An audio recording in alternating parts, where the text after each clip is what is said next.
mai le whamtalanga le pinga na tua ke riso ia le lafu mo iwa sumale iwa ai fio mai ina ia sa ili le tasi o le loa e se e le taltonunga e whapena ia le whiau whaiku o le nei sapat e toi whamanatu mai ia te oe mau i le awhiawhi i le tai au sapati le nei le mafuanga na tua ia ke riso ia le langi ai a fio mai ina ia sa ili le mamoe tasi ua se le mafu ai ona maliu i le satauro toe katalo fatu ma fafelo ia tu i tato mafutanga i le nei sapati manuia sapati manuia sapati faaftai i le rofa ma le agalelei o le atua ua ia taitai soifua mai ia soifua ma le ola lana fanau i nei taeao tatou te feiloa'i ia mo tatou fa'asoa e ala i lana fioga paia taufaia ia le tatou tatalo le atua o le toe aso lenei o le laumaina o lau fe'au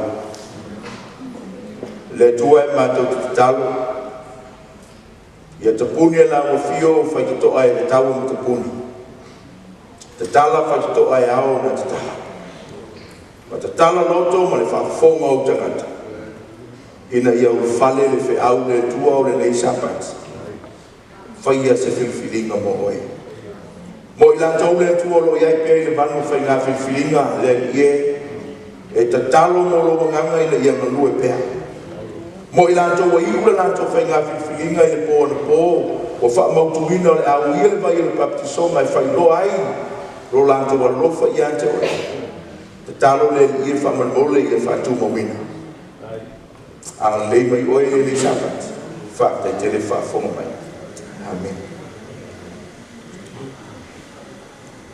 o le sapati lenei e fa'autuina ia le tatou fa'asoa o le Valaau Mulimuli se fai fa'atasi fa'amalemole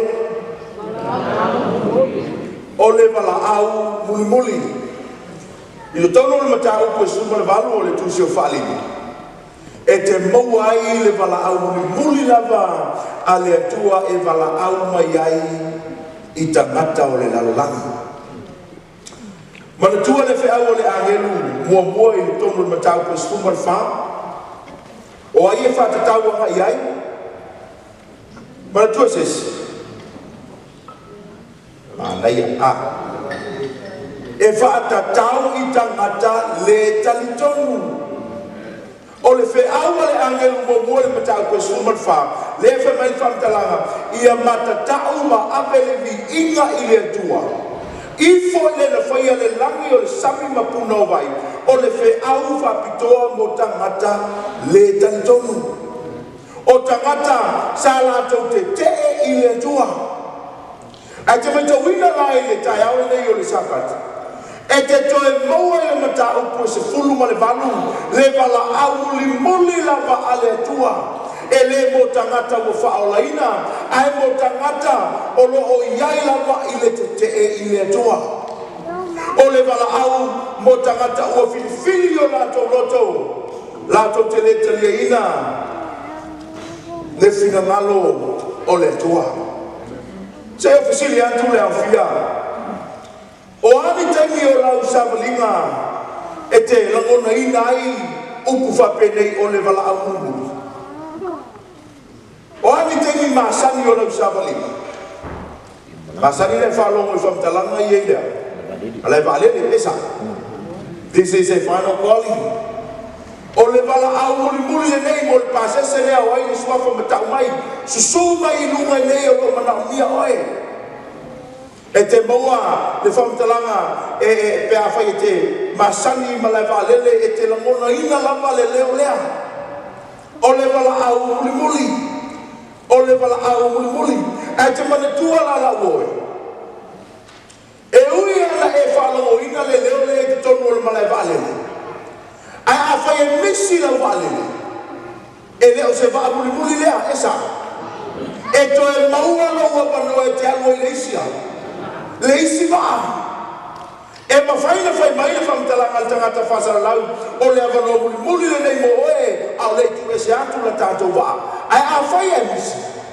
e te le popole ai sea e ia i leisi va e mawhai ole e to e oso aima wha au au aina u whainga malanga au te manao la o le tai au le nei ina ia e moua le whi au mulimuli le nei a misi e oe le wala au mulimuli e le toi ai se isi whanua e te le toi maua se isi wala au tu atu e te le toi maua se isi awanoa e mafuta i makariso e te le toi maua se isi awanoa e toi whale lei ai mea na whale toa e te le toe maua se isi awanoa e te lua mafuta i makariso ma whaia lo na whinangana o le teimi leo le awha pēr mai tangata mai mahu e a se ana o wiloa mai mahu e ai sea ua le ai se awanoa o le mafuanga lea o le whanatinati o le whiaua le angelu mo mua le matau pesuma le wha ina ia fōi tangata i liu mai a te riso a o le matau upu e suma le wha e te mau ai le wala au le muli la e umaro le wala au lea i le matau pesuma le wha e le ai se isi wala au tu atu ua tāla taimia le atua e whamae ai ana porukala me uma o le teimilea wanga yoi ai le ti ampolo e whaia lana por kalame o le wha umatia o le langi ma tangata soifua se whaitau mai e le whai pumua mua whamarmona le matau kusuma le maru whaitau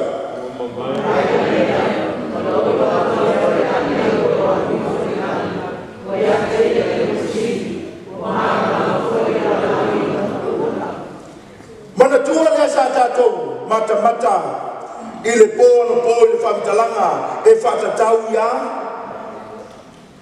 Papelunia whatatau le whawhine talitane whatatau i tangata ia lātou te te e le tua lea i ofo i lunga le whawhine ai oa mai le matau pesuma le vanu ua sui atoa le ata e whatilotilo ai e le tua Ioane ana pōna tātou mai tauina winga ma ale ale ma winga whaingatā winga ma fōlinga sauā o whawhine talitane e tau ma whaina ia whaasee mai oema whaatosina o ia na o onga le ma fōiona mauana te unga auroma matangofie ai te mauaina le whaasoa le sampati e nei le sui mai o le vainga e tau mai tangata ua tāle taimi ale atua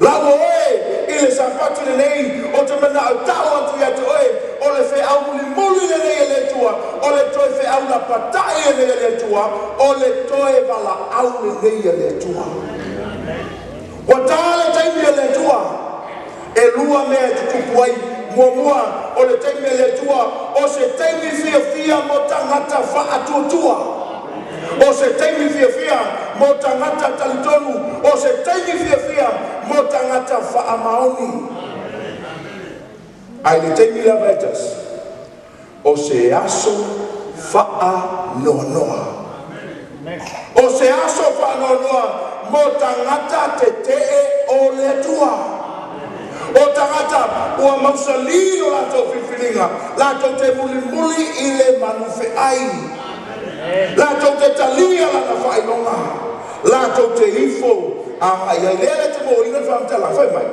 ua mawai o mea po ua uma atu le whalinga o whiwhine lea ai loa atu e Ioane le angelu wha mai o loa rua ele la ua ia te ia le pulesini ua malama fo'i le lalolangi ilona pupula se whaitau mai lau tala vau whaitau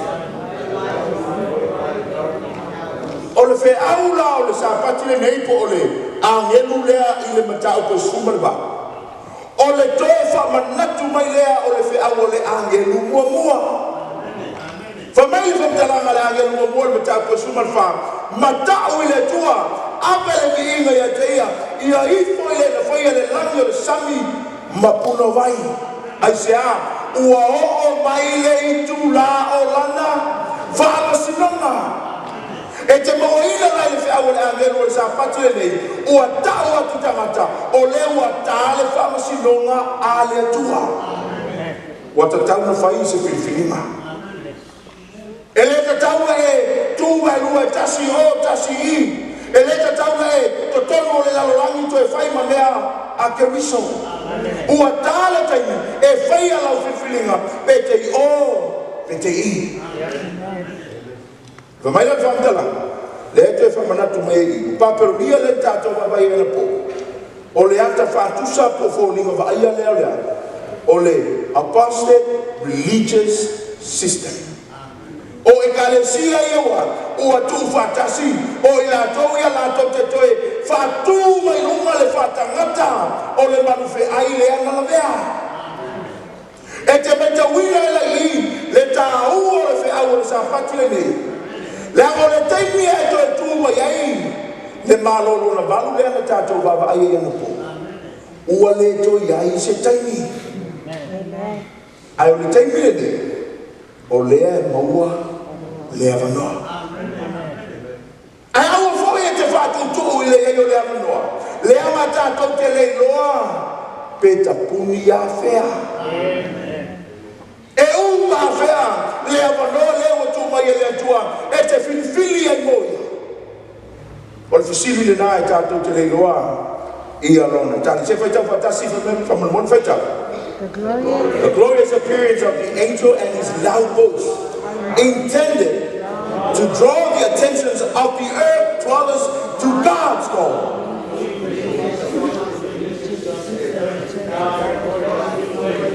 E te meita wina le whamatalanga I angelu mo mua le matau ko suma whafa mea loud voice na alama male leo tele le ana tatou vavai leo tele I te alami a wake up call lono winga e le leo laititi le fe au le angelu mo mua but you notice the difference here o e mai tau mai le se senga I le fe au le angelu lea e le mata e leo tele e fe mea e malama lama te whamtalanga I le te meta wina le whamtalanga tu spa ia whamei e pe o le emo le wila le malama lama e le ngata I leo tele ai malama lama ai sea o le tangata la le tei mai le Valaau le angelu mo mua le matau ko suma le wha e tatau na ala le matau kule nei e le ka kaua e koe moe I lorofa pena ua tatau na ala ai sea e le ngata o le leo tele a o le emo le a le wila le a le malama lama e te sila pia le natua le tangata po le ale le lei feo le moe e se ngai alo mate le malama lama ia e ala e ita se ka pele mo linga o le lei se moe did you notice o le akanga le vali mai amen e leo tele le alanga le angelu ono le Valaau le mulia le Atua e fa mai e koe e mo toia fa malama lama o ke ofo a uia ai ke leo amen o te ofo a uia I le tangata ngake le iloa le emo le wila lea fa mai ma le whamtalanga o le mafu anga leo le leo tele ma le malama lama lea ina ia iloa e tangata uma tangata ia ua filifili e te e le Atua lena o fai atu tatou whaasori te leo pōko e mawhai ona e iai te tongu o le kalesia ai te ni loa e lawa e mawhai ona e iai te tongu o le lotu ai te komisa e mawhai ona e iai le kalesia mulimuli a le Atua ai te le usita I mea la whai mai eia le Atua e tau mai e le mawhai e le kalesia ona whaasawina oe Na o ke riso. Yesu ke riso. Mafuanga lea. Emu mai o le wila. Amen. E ei le totelo tātou. O lo i tono le kalesia le ai mamao ai maftanga ma Kristo. A whai e ai se maftanga whape tono le tātou kalesia. Today is the final calling for you. O nei le Valaau Mulimuli. Kusapo o le tangata sa fitu. The calling is for you. Tu sapo o le tangata ke Cristiano te loa le tua. Ai awhai e le ai se mafutanga. If you do not have a relationship with God, hear the final calling. Amen. Fa'alomo i le Valaau Mulimuli. Fai poe lua se fai tau. O matua alanga foi o ia mai le te whape ai. O ka u papelo niele ai sele. O rea foi o ia ma me no foi te mono. Ma me e kui ai alanga leanga umo. O le me foi e kui ai mani feli e umo le leanga male visia. O mai la whamtalanga fai poe lua. Ua matua alanga. O lono winga e ka lili le sango le leo lea. O le ata whatusa lea. O le matua i la uaina. O le fe au o le tala le lei. Se i o ina matua liu sua vaina le loto le tangata. Matu watu i le tua le whainga whiwhiringa. Ai te mai tau ilan whamtalanga le pali samsama whai mea. Ua pa u Babilonia. E te mai tau ilan whamtalanga le. O le tala noa mai ia Ioane le ale te mia.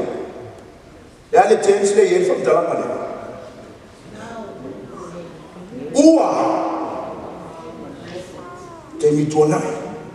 O lele i o le te mi e tupu mai ai ma o mai ai le manfe ai po le whatangata po le malolo na manu lea e whato i lalo inga le lalo langi a o umana tau mai e le tuspa ia i ante oe ua pau o e sila fia le ata le vali mai e le tua i a o le tu lai mai le manfe ai na te whato i lalo inga le lalo langi o umana fai mai le tuea e pau lau pau au lele tupu e tau mai ai lau fina ngalo ma lau roto a whai o lau whiwhilinga leo Paparamia e te alu ai ama oe e lua te pau whatasi ai lava o lele tupu a ua whai loa le tua lona tau uma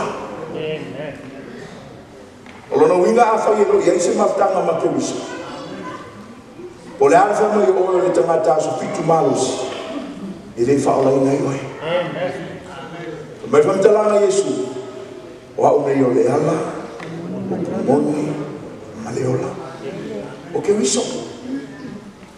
O ke wiso. O le mafuanga le te mai tawina whamtalanga, e le i tupu au whai mai, ua pa u. E tau mai ei ma whamanatu mai ei ate oe la oe, a whai o lau whiwhilinga le te iai, o le roti, lona, tau unga.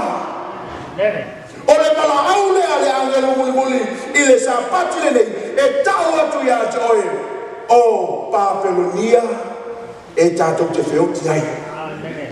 Ua pa u wato ialo ua le ai sona manu malo e tinfia whamtalanga le mulimuli mai galo whamai wa vea fo i o ia ma mea e nofo ai te moni te sila fia whamtalanga lea na whai e whatatau ia Babilonia mo ia the literal Babilonia te mo ina whamtalanga i sai e sumatonu whai sumaripa whaitau Babilonia koe lewo sila matanga o fie malo ele ai matanga o fie mita ai kaltaia vea lava le e whaamutio sotoma ma komoro e le tua leto e na e whaabau maua lako se tasi Kulama. Leto la waki le koi kia raki. Leole mamo koi la kuntire abe ele la kunako. Esa o sai mami ke aile wao. Tutu koi o ato pale i. E mau e koi i aina. Sa o koi o tio wao. E tani koi a ie. maota sa kia pia. Lata mai le po. Le whaala ina le vaina po i na ase. O le tonu umane no o ia patrinia. Ilo lato te e le tua. Ilo lato whaia lava. O lo lato lava loto. O lo lato manatu. O le mele no o iai. Mai whamtalanga tuspaia. E le toe aina e whawau. O fōlinga nā le wai ele mele sa iei papiria. E le o mawhai na toe whausia. Pa mai le whamtalanga. E le aina. E ta alo ai manu o le mau. E whai ma moenga o lulu. Whiwa i ai oti ma aina. E te sila fie whapena fōlinga o papiria lea. The system lea e whaleanga ina ia mawhauwhau tangata e ala le tau whase whema. Ua avea fwoi o ia ma mea e nofo ai te moni. Wa vai o ia i wholinga o le mea lea te manao e te alu ia i mafuona e le filifili mo ke riso. Whamaia, ua avea ma mea e nofo ai te moni. E le o nia upu o le whamtalanga le tuspaia. Pea whai e te lela mona ina le Valaau le angelu o le aso e nei. O lono winga o oe le si tangata e te nofo whatasi ma te moni. E mai ma mea e pui pui ai a nganga le anga uma. O le mea fo e pui pui ai manu whelelei. Ma mea le anga ma mea inosia. E whai ai si o ngā le whamtalanga a le tuspaia a. O te ofo hau ia i le tangata e fia me foi.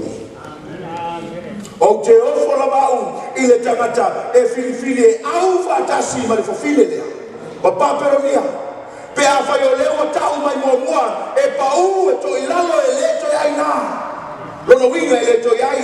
Lono lua mai whamtalanga e ta whawhao ai te moni. E no nafo ai te moni e pui pui ai mea inosia. Ma mea lea uma, whai pe tonu se whaita.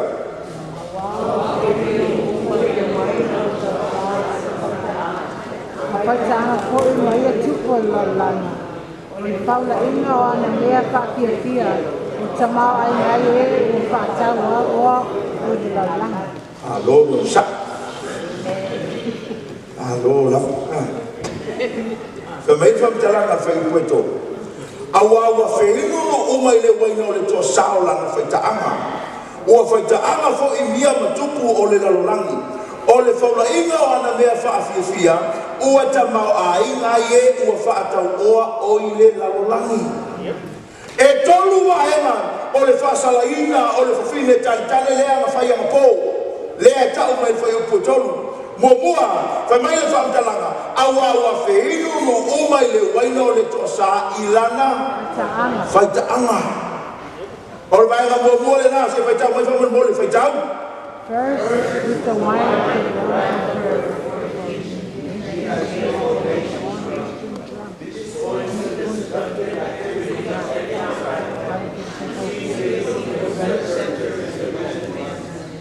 Momua e whamai le whamtalanga. Ua whako ina no inga paperonia po ua pau le whawhingelea. O ngā ua ia wha o ngā tangata. I le waina o lana whaitaanga. Lea tau mai iwa mea lea. O le winga leo le fornication o le winga o ana. A o onga. O ana o onga ia.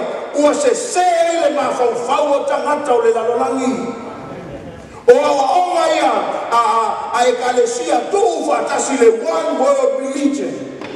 O le amatua whase ai le to tele o tangata. Amen. Leo o tele ale walu nei. Ita po inga ia whamai wale to iau maare tu la fono. Lea no o whatepa oe ma whamata oe le tau o le tu la fono a keriso. Whamai le whamtalanga e iloa ai le whanau totoe a le tua. A whaila e whai mai le talitonunga o uma le tu la fono po whalea maina. E whawhewhea o na identify oe o le tangata o le tua. Ua se ia, ua whase se le mawhauwhau o le tangata, whai mai ua sui le aso tapuai. Sa o whatepa oe, i le tātou sawalingo le nei lua vai aso, i le sa pati o le atua e tū maupea. Whamai ua tausi le urua i aso, ona o le aso na to e tū mai ai keriso, ai matua i ngu le tu sipa ia. E le ai se tala le tu sipa ia. Ai ole pongisao na fofau. Whamai le whamtalanga ua o nā i le wina. Le ana tātou wapa ai whamtalanga le kalesia kantoliko whamea, a o le i whanau mai le pureti sang, ua lewa na whaia lea, le ulu i aso. A o lea lopa e mulimuli ai le tō tele le lalolangi aisea, ua o na nā. O lono winga, ua whaapongi sa ina le mawhauwhau i mea moni a le tua.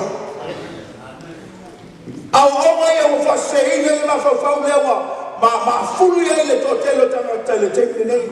Te whamtalanga i le, te meta winga le whamtalanga tuspa ia whamei, e peo le emo le wila le mala malama, e le ngata i le o tele, ai mala malama. Ai sea.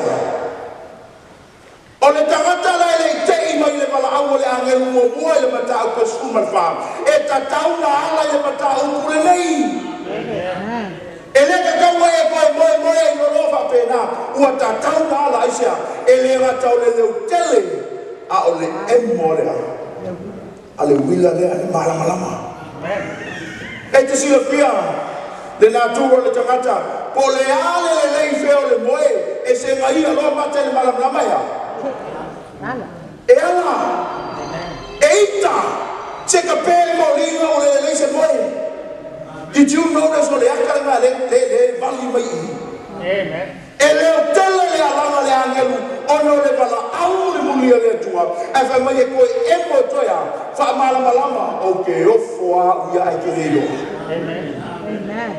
O ke ofoa uia i le tangata, ngake leiloa le emo le wila lea. Wha mai le whamtalanga, o le mafuanga lea o le leo tele ma le malama lea, ina ia i loa e tangata uma. Tangata ia, ua filifili e te te e le atua. Lena ufai atu i tātou whaso le te leo pōku. E mawhai ona e iai te tongu o le kalesia. Ai te ni loa e lawa. E mawhai ona e iai te tongu o le lotu. Ai te komisa. E mawhai ona e iai le kalesia mulimuli a le atua. Ai te leo sita i le mea la whai mai ea. Le atua. E tau mai, e le mawhai e le kalesia ona. Whaasawina oe. Na o keriso. Yesu keriso. Mafuanga lea. Emu mai o le wila. E ei le tōtelo tātou. O lo i e tongo le kalesia nei ai mamao ala mawhtanga ma keriso. A whai e iai se mawhtanga whape tongo le tātou e kalesia. Today is the final calling for you. O nei le Valaau mulimuli. Kusapo o le tangata sa fitu. The calling is for you. Tusapo o le tangata ke Cristiano te loa le tua. Ai awhai e le ai se mafutanga. If you do not have a relationship with God, hear the final calling. Amen. Whaalomo i le Valaau mulimuli. Whai poe lua se whai tau. O matua alanga foi o ia mai le te o whaape ane. O ka u pape no nia le aisele. O rea foi o ia ma me no kwai te mono. Ma me e kui ai alanga le anga umo. O le me foi e kui ai mani tele e umo le neanga male isia. O mai la whamtalanga whai poe lua. Ua matua alanga. O lono winga i ka lili le samo le leo lea. O le ata whatusa lea. O le matua i la uaina. O le whe au o le tala le lei. Se ia o ina matua liu sua maia le loto le tangata. Matu watu i le tua le whainga whiwhiringa. Ai te mai tau ilan whamtalanga le vali sama whamea. Ua pa u Babelonia. E te mita wina whamtalanga lea. O lea tala noa mai ia Ione le ale te mila. ya le tense le yel fam talanga le ua te mi tuana o lele yo o le te mi e tupu mai ai ma o mai ai le manu fe ai po le fatangata po le malolo na manu lea e fato ila lo inga le lalo langi awo uma na tau mai ele tuspaia ia te oi ua pau o e sina fia le hata le vali mai ele tuai ao le tu lai mai le manu fe ai na te fato ila lo inga le lalo langi wa uma na fai mai le tuea e pau lau pau ao le tupu e tau mai ai lau fina ngalo ma lau roto a fai o lau fifilinga leo paparamia e te alu ai amoe e lua te pau ufa tasi ai lava o le tupu a ua fai loa le tua lona tau uma o lona winga a fai lo iai se maftanga ma kewisa o le alfa mai o le tangata so fitu malos e le fa ola ina ioi mai famtalanga Yesu o au nei o le ala o pumoni ma le ola o ke wiso o le mafoaga le te mai tawina le famtalanga e le itupu au fai mai ua pau e tau mai ei ma famanatu mai ei ati o e la oe a fai o la fifilinga le te iai o le roti lona tauunga o le Valaau le ale angelo mulimuli i le sapati le nei e tau atu ia te oe o papelonia e tātou te whioti ai ua pau boto ialo ua le ai sona manu malo e tilfia le famtalanga le mulimuli mai galo fa mai wa vea fo i o ia ma mea e nofo ai te mo te silofia le famtalanga lea na fai e whatatau ia papelonia moia the literal papelonia te mo ina famtalanga i sai e suma tolu fetu suma riba feita papelonia ko le usile matno fie malo le ai matno fie nita mitai kaltaye le alaba le e pa mutio sotoma ma komoro ele tua le tu ai na e papa mawa ya ko se ulama le tora watu le koiara le mama koila sonsire ave la sona ko sta o sai mama ke ai ba tutu foi o ato pare mawa ko iaina sa ko o tio ba tani ko ia manuko maotsa sakia pia lata mai na ko le fala le baina ko na o le tonu umale no o ia papelonia i lo lato te e le tua i lo lato faia lava o lo lato lava loto o lo lato manatu o le mele no o iai mai famtalanga al tuspaia e le toe aina e whakawau o fōlinga nā le wo iai le mele sa iai papelonia e le o mawhai na toe fausia pa mai le famtalanga e le aina e ta alo ai manu o le mau e fai ma moenga o lulu whewa i ai oti ma aina e te sila fie fa pēnā fōringa o papelonia lea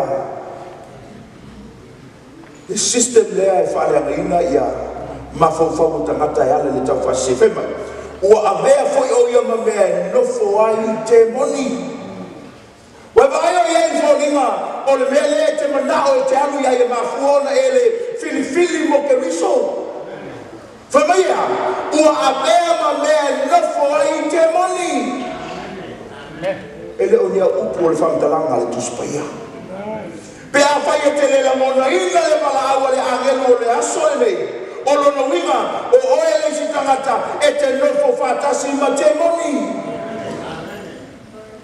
ka mai ma mea e pui ai anga ngaleanga uma o le mea fo e pui ai manu whelelei ma mea leanga ma mea inosia e whai ai si o ngongo le whamtalanga a le tuspaia a o ke ofo hau ia le tangata e fia me foi O te ofo lavau i le tangata e filifili e au whaatasi ma le fafile lea. Ma paperonia. Pe a whai o leo tau mai mua e pau e to ilalo e leto e aina. Lono winga e leto e ai. Lono lua mai whamtalanga e ta whawhao ai te moni. E no nafo ai te moni e pui ai mea inosia ma mea lea uma. Whai pe tonu se whaita.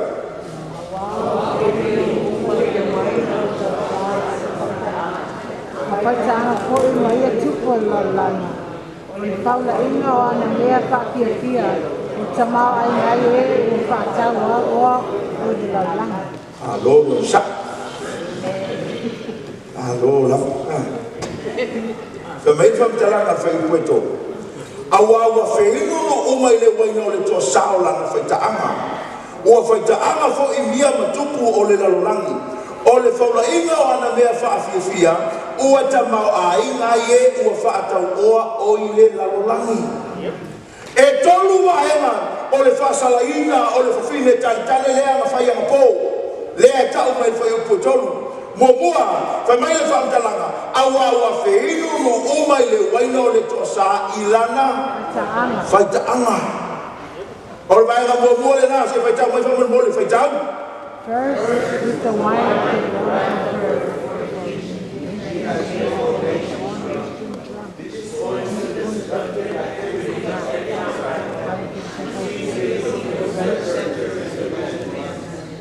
Mua e whamai le whamtalanga, ua whako ina no inga paperonia po ua pau le whawhingelea. O ngā ua ia wha o ngā tangata i le waina o lana whaitaanga. Lea tau mai iwa mea lea, o le wenga leo le fornication o le winga o ana, a o onga. O ana o onga ia, ua se le mawhauwhau o tangata o le lalolangi. O onga ia, a e kalesia tu whaatasi le one world religion. O le amatua wha se ai le tōtele o tangata. Lea o tele a le walu nei. I tapo inga ia, whamai wale to iau maare tu la whono. Lea na o whatepa oe, ma whamata oe le tāu o le tu la whono a ke riso. Whamai le whamtalanga, e loa ai le whanau totoe a le atua. A whaila e whai mai le talitonunga, o le tu la whono po whalea maina. E whawhewhea o na identify oe, o le tamata o le atua. Aoa se ia, ua wha se le mawhauwhau o le tangata, whai mai ua sui le aso tapuai. Sa au whatepa oe, i le tātou sawalingo le nei lua vai aso, i le sa pati o le atua e tū maupea. Whai mai ua tausi le urua i aso, ona o le aso na toe tū mai ai keriso, ai matua i mū le tusipa ia. E le ai se tala le tusipa ia. Ai ole Pongsau na fofau. Pamai le whamtalanga ua o nā i le wina. Le ana tātou papa ai whamtalanga le kalesia kantoliko whamea, a o le i whanau mai le proetisan. Ua lewa na whaia lea, le ulu i aso. A o le alapai mulimuli ai le tōtele le lalolangi aisea, ua o na nā. O lono winga, ua whaapongisaina le mawhauwhau i mea moni a le atua. Au onga ia ua whaseina le mawhauwhau lewa, ma fulu ai le tōtelo tangata le tekne nei. One save. Taki whakauina lono ola. Awa le whano o toi ana na sala. Awa tausanga le leo i tauni i sila e owa. Tami ati ati ati ati. Wakala leo e kolo lea o ngā aina la lani uma. O kei i uku lona wania. O lea lea o whakalea aina. E kukusaa. Tutusa le lei male Valaau le atua. Ia te oe le sapati le lei. O ese mai paperonia. Alu ese mai le o se sere na te nofo ai. Alu ese mai le tai no se sere na te mulimuli ai. Alu ese mai i mea na ua whaapongisa hai o mawhauwha. O le tuspaia le ana la unga atu ia te o le nei lua vai aso. Mai whakatalanga o le sulu o le malamalama. E le mawhainga whapong saina. Rona winga o le upumoni le nei le atua ua la unga atu ia te o la oe i le nei lua vai aso. Ai se opsi le atu ia te o. O le anga fuanga na la iona o ia Israel te tono papilia. Te e atua. Mai tamai, o le te o tangata o le atua i le atua, na mafuaina whaatanga i le atua e ave whaatanga tautaua. Ai heo ina o finifini i le atua, o le a whaatou i aloina papilia fa mea le atua. O mai. Toi foi mai, ai se a, fe mai, ia taitasi ma whasauina, lona ola, awa nei whano o tau i lana anga sawa. Lawa o le sapati e nei o le whiawa le whamanatu, o le afi ma se amama se oli na whaia mo satani. E nei whaia mo oe la oe. O le mafuanga lea, o le whaimai o le tua i le nanu, e uia la ame o tau ono o le toto te. Whaimai le tua lo o oe, so sola. O e se mai, o lea la whaato i aloina paperonia, a ia whaa sawina oe. E le whaia le afi mo oe la oe. Na whai mo satani. Ai a whai e uma le aso le nei, e te filifini ai lava, e te ifo le manwhi ai. Whamai le whamatalanga, o le mea lea ua, whaabalea ai nuku. O atu mau le filifini nga le loto. Ua uma le taimi o le Valaau alofa, ua whaia le loto o le tangata. E le toi me whai ona, whaamarosi e le atua lau whiwhilinga ma, a me ese mai oe mai paparonia au mai ile meolo i aile malamalama le ai. O lau whiwhilinga e whaia, e fua i le whaaso atu o le tusipaia. O le Valaau le la le atua, i ante oe i le sampatini, au ese mai. Le ua uma o no tau atu i ante oe le nei lua vai aso, mea uma i e whapongsa i e le ti apolo lo mafofano. Mai whakatalanga, whio pa ia le atua, sa sili ai ona lātou nei loa le angi tonu. Ai sea, be a whai ua langona, ai le whaia. Be a whai ua e langona le Valaau le atua, le Valaau Mulimuli, ai le taliaina, pa mai le whakatalanga, sa sili ai ona auange e loa le talalelei.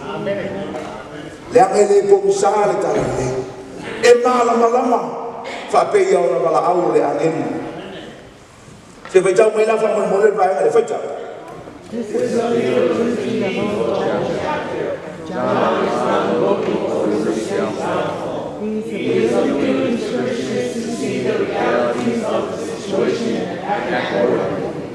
Oe mau mai la le wingo le Valaau le angeni le matau pasuma le vai.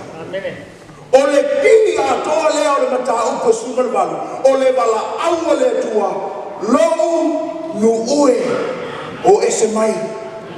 E tele isi mea o lo whamatala mai le matau pasuma le valu. But this is the focus of the chapter.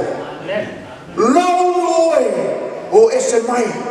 Whamai e whamatalanga, e leo fia Ioane e tau whamatalatala mai in detail sa mea kupu e ko ilalo po le awala e whai e ko ilalo ai a Paperonia. He is appealing to Christians. O le apili mai le Valaau le angelu, mo tangata kerisiano, e le o iai se mafutanga ma keriso. Pea mele whamele tuspa ia wana o le angelu. O ma o lo wingoa. Na o le tautau o keriso, ai le mawhaina o lai. O le mafuanga le na, o le apili, o le sapati le nei, e apili tangata kerisiano, e le ai se mafutanga. La o e le sapati le nei. O le Valaau alofa le na, mulimuli ale atua. E te mau le matau pasuma le iwa lua sukuru whaasolo i na uma le tusa whai. E na o le whamatala mainga o le awala, o le aho o tangata te te. Ma le manuia o tangata whaatotua.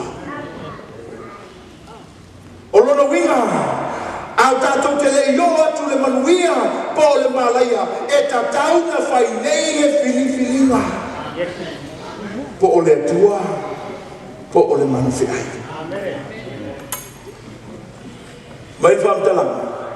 This is the last opportunity for people to turn to God. O le awa noa mulimuli le nei, o tu ina mai e le atua, mo tangata ina ia liliu mai.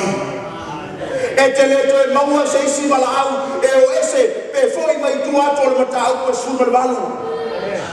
Te leto e maua. Ai sea, ona o le awa noa mulimuli le nei, ua tatala e le atua, mo tangata e te e ia te ia. Amen. Atonu e nisi manatu se fa uma kwa mea ia uma talia le o ke so se fa tu mo mua ma ua ma le ainga le fa na uma le tolua ona o fo ia tu le ia ke so se fa mo mua le ia le kalesia le nga o la mai yesu ma ko ainga langa o ma ko ka mala ma ko ko inga le kalesia le. Amen. Se ia ngai me ia fia ese mo mua o alu atu ai lea. O te lelo ia te oe po le ale umi lea e te whaatatali ai. O le upu whaperetani e masani e tangata. Time and time.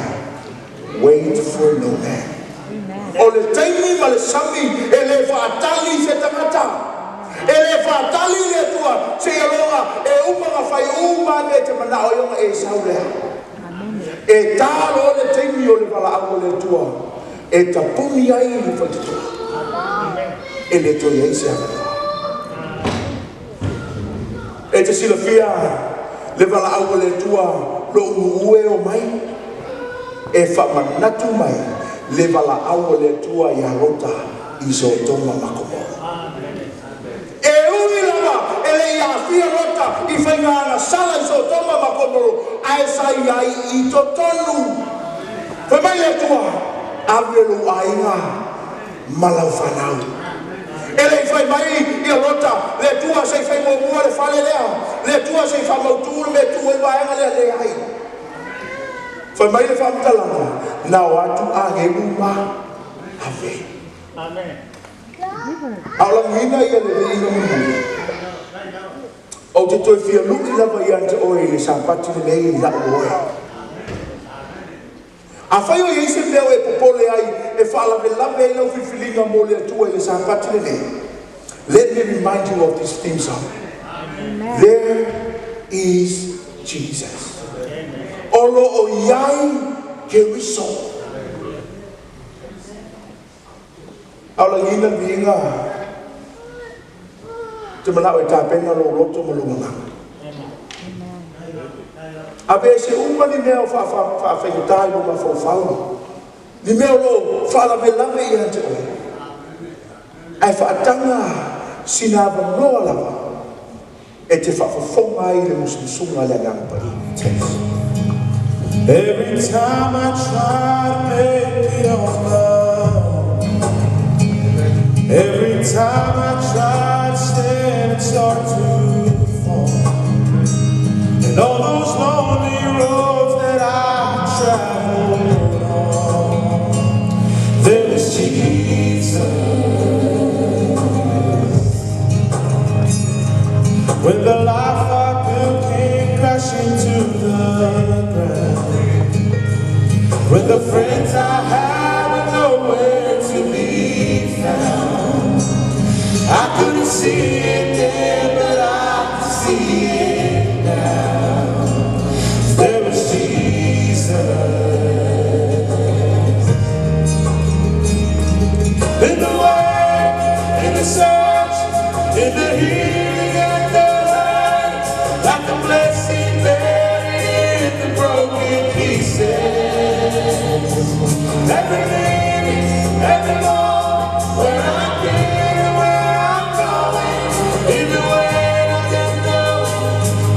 See it, there was Jesus.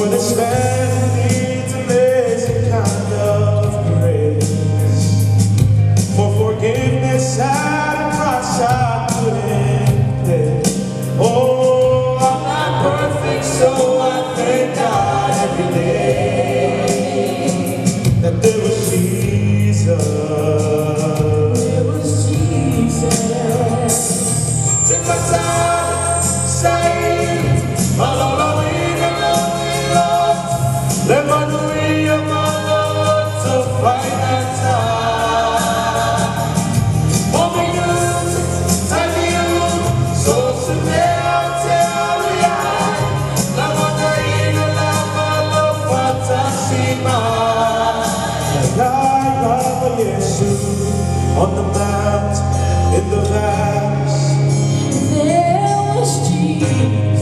in the shadows of the alley, There was Jesus. in the fire, in the flood, always is and always was.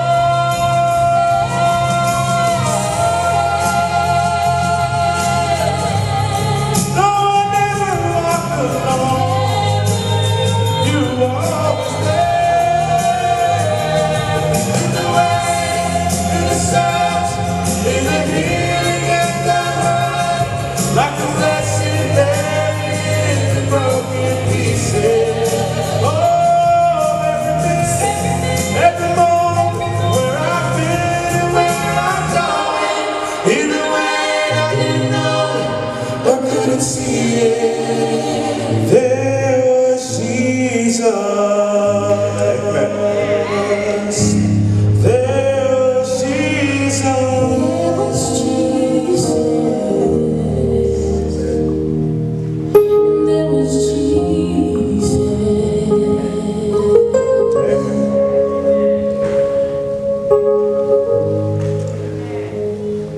Lauoile, sapatele. Ole alawa le mele e whawhentai e te oe, ona e whiwhili mō ke wiso. Ele aise mea e whentai e tua. Ele aise mea e whentai e tua. A whaio lo ainga. There is Jesus. A whaio lau tāpo inga. There is Jesus. A whaio ni tuina naunga mani vai vai ngā o le soifuanga. There is Jesus. Ele mawhai e se tangata o na tali ma fofolo whawhitalo. E na o ke wisolama. Only through Jesus. Kumai whamtalanga Yesu o se whaamua lona tamā po lona tina. Ai titi a te ane. Ele ama. Au te whia whatepa o le whamtalanga le mata au koe sumare iwa wana whaiwai. Kumai le whamtalanga. Ua whai mai fo'i o ia i a te hau. Ia e tusi. Amu ia le o tala ina i ai le tau samaanga o le tamai mamoe. Amu ia oe pe a whai e iu le nei sa pati o e whiwhili mo ke wiso. O e iai le tau samaanga le lafu mamoe le tu. Whamai le whamtalanga, ua whai mai whai o ia i a te au le atua le. O awhi o moni ia a le atua. E leo se tala inga se aso fitu, sa la unga tu ia te oe la uoi no ia solo. O awhi o moni ia a le atua. A tato te leo atu, e whatino ina, le tase o whamoe moe o le alwhato tua o le tunga mausua ia po le baptisoka. O te toe luki lama oe i le sampati le ne. Pe a whai lama o iai se si mea o whaalamila me ina i lau whiwhilinga i le aso le ne. Whai mai le wala alolofa le atua. Come out. Come out, my people.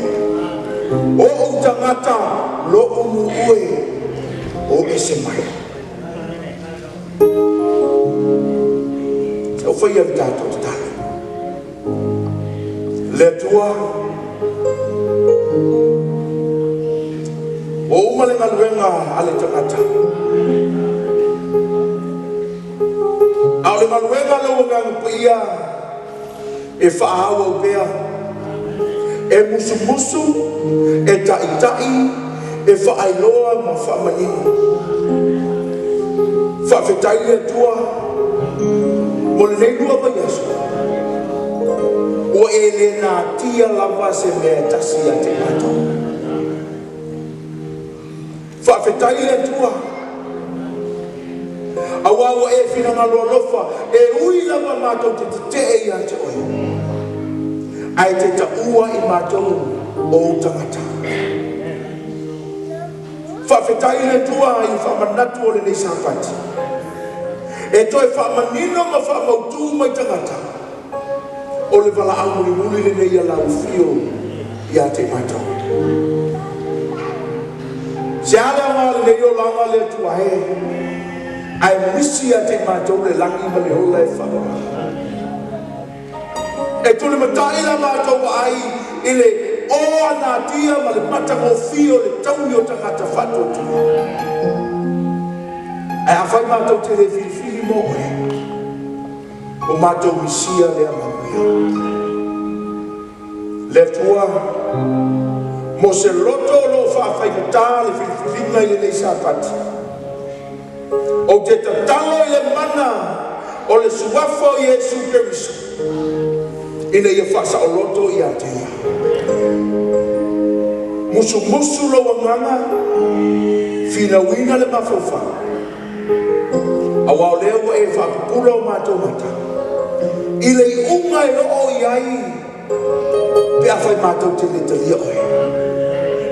Wa umafo ina e whaiwa. Le whamoemoenga o tangata whatutua. E tanga ia te lātou me la aulea. E iai le pale ua e tapinaina e whaapale ai le aumanu malo. E tatao lātou ofu I le toto le tamai mamu. E whioa I whaatasi ma ke wiso. Le tua le taimi o le atapena tu mo I baptiso. Tai mai la ufi. Whamanuia, ia te ilatu uma o whiriwhiri le aso le nei le tua e uia le vai le baptiso. Mo se roto ele I mautu le tua, au e te tua o moina. Whaftai tele le avano le tua o mātua maua. Vi ia lo suafa e whavavau la.